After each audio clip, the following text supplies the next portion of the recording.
This is Mr. George.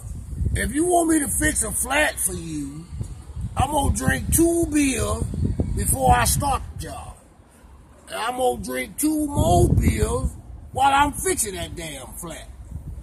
In order to fix that flat, I'm going to need a hammer, nails, pliers, pipe wrench, crescent wrench, roofing nails, Elmer glue, regular glue, and some damn super glue to hold that tire together.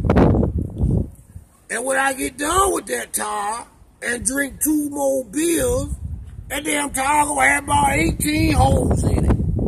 You only been driving. And when you leave my shop, you gonna say Mr. George ain't worth a damn.